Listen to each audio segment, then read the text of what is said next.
Of J&J vaccine, leaving the Biden administration to decide what to do with another 10 million doses. That's correspondent Aaron Kaczorski. It took a few days, but an MTA bus that crashed into a brownstone in Prospect Leopard's Gardens on Monday has finally been removed. This is one of those only in New York things. A bus crashed into the building at 174 Lincoln Road in Brooklyn Monday, and it stayed there all week, wedged into the building. City engineers at first feared that if they pulled the bus out, the building would just completely collapse. But after a thorough inspection, they decided it was okay to remove the bus. And Ingrid Bramble, who lives a couple of blocks away, just had to watch as a tow truck pulled the bus out. Yeah, everyone was clapping with joy that the bus came out and the building didn't collapse. It hasn't been determined yet why the 55-year-old bus driver lost control of the vehicle. Nobody was hurt, though, in the mishap. Carol Diori at 1010 Winds in Brooklyn. Our clarification from Maya Wiley on police and guns. That story coming up. Winds News Time, 4:45. When we see Long Island, we see you. Because at Catholic Health, we know that it's your remarkable lives that breathe life into our island. So at every Catholic Health hospital, practice, and care facility, we're able to provide the highest quality, most innovative care for your body, because our culture cherishes your humanity. Long live Long Island. When it comes to our future, it's up to you, New York, because our future is on the ballot. So make your voice heard by voting early in the city's primary election from June 12th to June 20th, or on Election Day on June 22nd. And with all new ranked choice voting, you have more choices and more say in who wins, because you can now rank your top 5 candidates instead of choosing just one. Visit voting.nyc to meet the candidates, learn more about ranked choice voting, and find your polling place. That's voting.nyc. For the ones who know that a little late is always too late. Now that the clock doesn't stop just because you're missing a part, Grainger offers supplies and solutions for every industry. And our Keep Stock inventory management solutions help ensure you have the right stuff in the right place at exactly the right time. Visit Grainger.com/keepstock to learn more. Grainger, for the ones who get it done.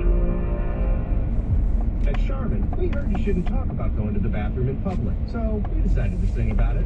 My sweet cheeks feeling squeaky clean. When Charmin rolling behind the scenes, shouldn't she be guilty? She be clean. Don't like these old girls. She be rolling. Should clean together. Cheek to cheek, feeling oh so sugar. Charmin Ultra Strong just cleans better. Enjoy the go with Charmin. Winds News Time, 4:47. Let the voting begin. Early voting in the city's primary begins tomorrow. 16 Democrats and 3 Republicans are on the ballot hoping to replace Mayor de Blasio, who is term limited. We spoke with 3 of them here on 1010 Winds today. Democrats Maya Wiley, Scott Stringer, and Eric Adams. The Bronx Borough president is also a former cop. He noted how some of his opponents hesitated when asked in last night's debate if they'd take guns away from police officers. I'm a big believer in police reform. I've been doing this for many years, but I also firearms play a role that they use corruptly. There's too many guns in the hands of bad guys, and so the mere fact that some hesitated on answering that question, that's alarming to me, and in fact, that's scary. When pressed on the question during the debate, Maya Wiley said she wasn't prepared to make that decision yet. Richard Quinn brought up the issue this afternoon here on 1010 Winds. Well, of course I'm not taking guns away from police officers.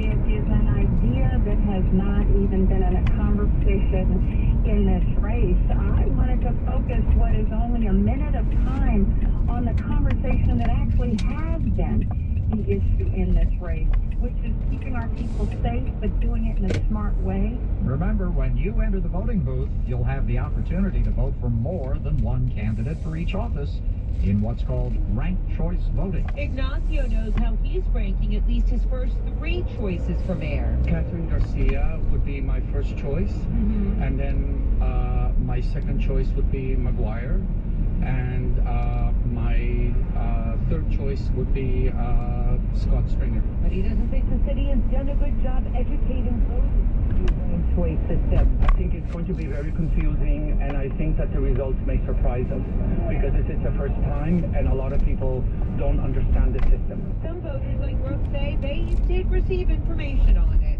I have to admit, I got like a pamphlet for it. I haven't really looked over it. There is still time. While early voting starts Saturday, primary day is June 22nd. Samantha Leafman, 1010 Wins on the Upper West Side. President Biden and other leaders of the G7 nations are on Britain's Cornish coast for their first in-person conference since the pandemic struck.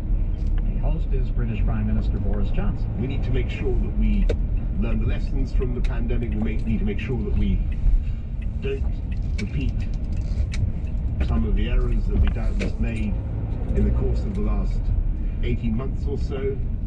And we need to make sure that we now allow our economies to recover. The G7 leaders are expected to commit to sharing at least 1 billion vaccine shots with nations struggling to get access to vaccines.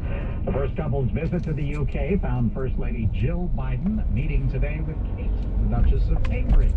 Correspondent Ian Lee says the focus of their talks is children and education. As a mother of 3, he stressed the importance of setting kids up for success.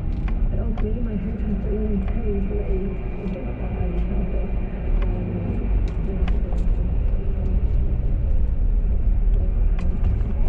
The two later joined the school's animal cadet, who showed them how to take care of some rabbits. So, no, our animals are rabbits are extremely gentle. While the visit was brief, the two hope their efforts will help kids blossom. The Bidens are looking forward to meeting Queen Elizabeth at Windsor Castle on Sunday. Wednesday time, 4:51. From the 1010 Winds Traffic Center, an expanded report. Here's Greg Wright. Now, we have big trouble trying to get into Queens. Eastbound B2E after the Kosciuszko Bridge, getting up past the area of the Long Island Expressway before Queens Boulevard. You've got an accident and the left lane is knocked out of service. So that makes a bad ride that much worse on the eastbound B2E. Really, from the inbound Gowanus Belt Parkway merge on up, this is going to be some kind of slow nearly the entire way at this point. Not that the westbound B2E is anything good. It is not. It is all jammed up from Northern Boulevard right on down past the Prospect Expressway. The southbound FDR Drive, you've got an extra slow ride from the 130s down to the 20s to downtown down West Side Highway. That does it a whole lot better. Here's what you need to know about bridges and tunnels. City-bound side of the George Washington Bridge is an hour. It's 45 on the lower, and there is not an easy way out to be found. Lincoln's about 45 in, 60 plus on the outbound ride. Holland 30 in from the Skyway, better from the Turnpike. Outbound side of the Holland, going to run you about 90 minutes. The outer bridge, Jersey-bound, continues to be awful. The Goethals Bridge and then the southbound Turnpike, that's the DuckDuckGo route you can trust a much better way.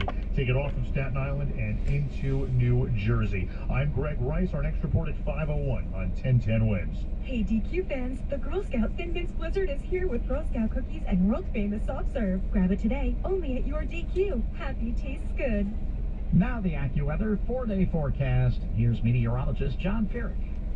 And we continue to see some rain across the region. The steadiest rain right now over say Monmouth, Middlesex counties down into the Trenton area. Still a few showers in and around the 5 boroughs. Generally this will be winding down as we head through the evening. And once we head a little past sunset, the area should